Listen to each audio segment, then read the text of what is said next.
Dans l'épisode d'aujourd'hui, nous allons vous montrer une méthode rapide pour réaliser une French paint. Découvrez quelques astuces pour accélérer la réalisation de cette stylisation classique. Vous verrez aussi comment construire et traiter correctement des ongles. Je m'appelle Laetitia et vous êtes sur une chaîne dédiée à toutes les stylistes ongulaires. Aujourd'hui, nous allons vous montrer une méthode super rapide de faire les ongles avec la French paint. Nous appliquons du primer sans acide sur une plaque ongulaire naturelle préparée, puis nous frottons la Perfect Base. Nous avons construit l'ossature avec le gel Take Your Time Builder et la structure avec le gel Easy Shape Cover.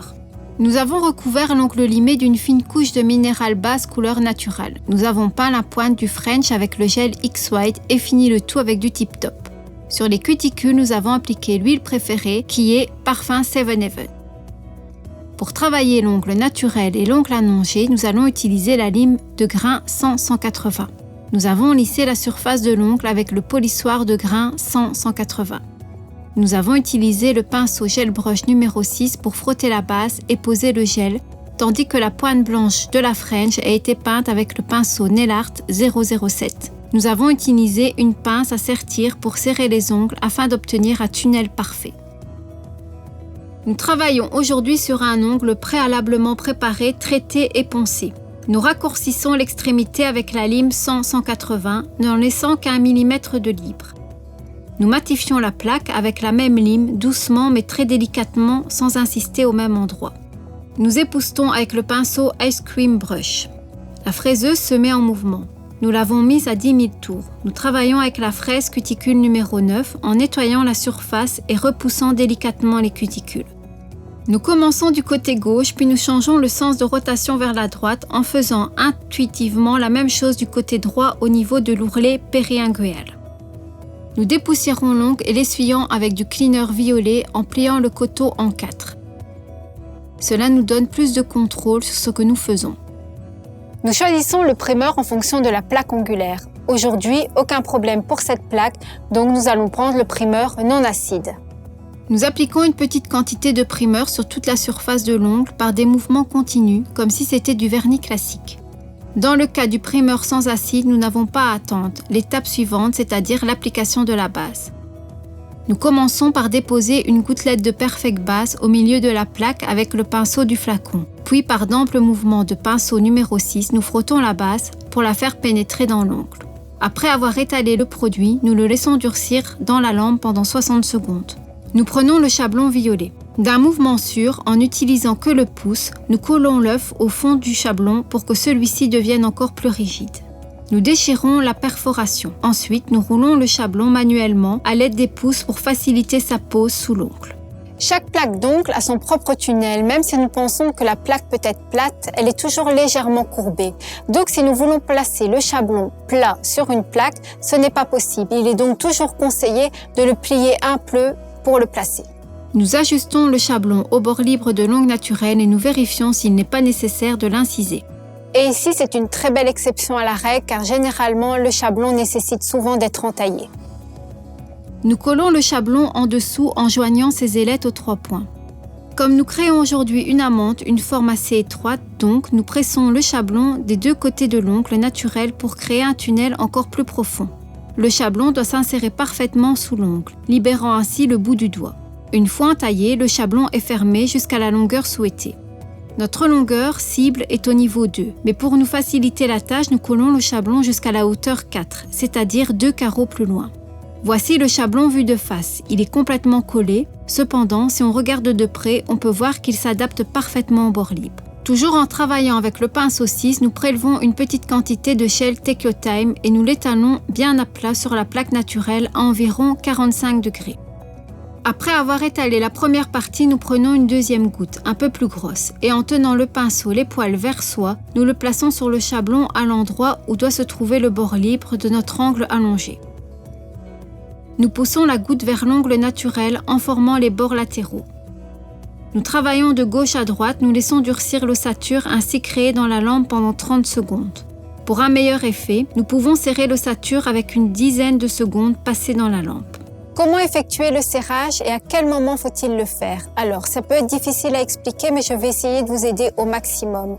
Vous ne devez pas le faire ni trop tôt ni trop tard. Si vous le faites trop tôt, le gel peut couler et si vous le faites trop tard, le gel aura déjà durci et impossible à ce moment-là de serrer. Il faut donc bien déterminer le moment de la polymérisation. À quel moment a-t-elle commencé? La cliente met les mains sous la lampe et quand ça commence à lui brûler, alors elle doit retirer la main.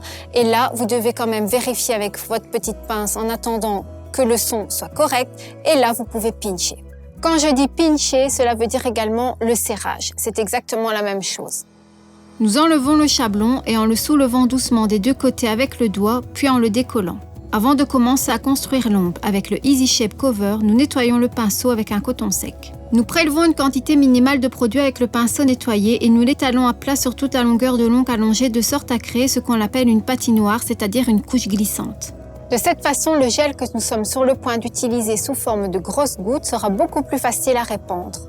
Nous divisons l'application de gel en 2 gouttes, une plus petite et une plus grosse. Nous plaçons la grosse au milieu de l'ongle naturelle et sans lever le pinceau, nous poussons le gel vers les cuticules, doucement à un angle de 45 degrés, laissant une distance minimale pour former un déclin parfait de l'apex jusqu'aux cuticules. Nous étirons le reste de gauche à droite, toujours sans lever le pinceau vers le bord libre. Une fois le produit épuisé, nous ajoutons la petite goutte. Nous la plaçons sur le bord libre de l'ongle en tenant le pinceau à plat, par des mouvements de poussée, en la joignant de la grosse goutte formée auparavant. Ensuite, toujours sans lever le pinceau, nous dirigeons vers le bord libre. N'oublions pas que plus vous vous approchez du bord libre, moins de produit vous devez appliquer. En cas d'inégalité sur l'ongle, on peut aplatir la surface du gel Easy Shape Cover par des mouvements filants en tenant le pinceau verticalement. Nous laissons durcir dans la lampe pendant 60 secondes. Après une vingtaine de secondes, nous pouvons resserrer l'ongle pour rendre notre tunnel aussi courbé que possible. Mais avant de commencer à serrer, on se souvient, comme l'étape précédente, de vérifier en tapotant si le gel est bien durci. Nous essuyons la couche collante de gel durci à l'aide d'un coton imbibé de nettoyant Wipe Off. Nous passons au limage. Nous prenons la lime 100-180 Moon et travaillons avec le grain 180. Nous commençons par façonner le bord libre en limant doucement de part et d'autre. Nous divisons correctement et visuellement l'ongle en deux et vérifions que les deux côtés soient symétriques. Et si tout va bien, nous égalisons juste la pointe. Ensuite, avec les parties rectilignes de la lime, nous limons le bord tout droit des deux côtés de l'ongle. Nous nous assurons de faire des mouvements à sens unique et symétriques, c'est-à-dire vers soi. Cela nous évitera de couper les bords latéraux et de ravager ainsi notre forme. Ensuite, nous glissons la lime en dessous et arrondissons doucement le bord de l'ongle construit. Nous passons au traitement de la surface de l'ongle construit. Nous mettons la lime à plat et la soutenant avec le doigt et en la déplaçant de haut en bas pour égaliser la surface de l'apex au bord libre. Une fois le limage terminé, nous regardons l'ongle du côté du tunnel et en évaluant l'épaisseur de la ligne de pointe, nous enlevons la matière excédentaire de la même manière. L'étape suivante consiste à limer la surface au niveau des cuticules. Nous le faisons avec la partie ronde de la lime en inclinant pour ne pas abîmer l'apex. Pour une meilleure visibilité de la surface de l'ongle construit, nous éliminons l'excès de poussière. Remarquez que nous avons laissé une surface brillante non touchée par la lime au sommet. C'est une astuce géniale pour ne pas aplatir l'apex complètement lors des premières étapes du limage. Ce n'est que par le dernier mouvement circulaire de la lime de gauche à droite que nous égalisons l'apex et la surface de l'ongle en recueillant l'excès de produit. Le limage est terminé, c'est maintenant au tour du polissoir. Nous allons utiliser un polissoir 100-180 et nous allons le faire en 2 étapes. Le premier des mouvements continus sur toute la surface de l'ongle, le second des mouvements circulaires près des cuticules. Les cuticules excédentaires ne doivent pas être coupées avec un coupe-cuticule qu'avant d'appliquer le produit suivant sur l'ongle. Nous traitons les cuticules de gauche à droite. Nous éliminons l'excès de poussière à l'aide d'un coton imbibé de nettoyant Wipe Off. Après essuyage, nous avons aperçu qu'une bulle d'air était auparavant cachée dans le produit. Dans ce cas, utiliser un primeur sans acide est une bonne idée. Ici, les produits préférés pour la French Paint est le gel blanc X-White et la base minérale de couleur naturelle. Nous appliquons une petite quantité de produit et nous l'étirons sur l'ongle, des cuticules vers le bord libre. Nous laissons durcir la base dans la lampe pendant 30 secondes. Nous arrivons à l'essentiel, c'est-à-dire la méthode rapide pour faire la French Paint. Avec le X-White mentionné précédemment, ou plus précisément avec une quantité minimale de produit, nous peignons les côtés de l'ongle passant du bout du doigt vers le milieu du bord libre. Nous répétons le même mouvement du côté gauche à droite de l'ongle, symétriquement comme un reflet miroir. Ensuite, nous tenons le pinceau tout droit et nous finissons la surface au milieu entre les lignes peintes précédemment. Nous utilisons le pinceau 007, légèrement abîmé de X-White pour uniformiser la ligne de sourire. Nous utilisons du X-White, mais je veux dire que vous pouvez également utiliser d'autres produits. Par contre, le X-White est vraiment adapté pour cette tâche. Il est hyper pigmenté et fluide, ce qui va permettre de faire une French parfaite avec un beau smiley sans créer d'épaisseur sur le devant. N'oubliez pas de dessiner une fine moustache à gauche et à droite de la pointe de la French. Regardons attentivement l'ongle du côté de la ligne de pointe et n'oublions pas de couvrir cette partie de produit également. Si la ligne de notre French est satisfaisante, nous la laissons durcir dans la lampe pendant 30 secondes. La dernière étape consiste à faire briller l'ongle, dans ce cas nous utilisons du Tip Top. N'oubliez pas la ligne de lumière qui, dans le cas d'une French, a tendance à se réfracter sur la zone de French. Ici, la méthode utilisée afin d'éviter cette réfraction est d'utiliser un peu plus de produit et de l'étaler avec un pinceau placé perpendiculairement à l'ongle par des mouvements filants.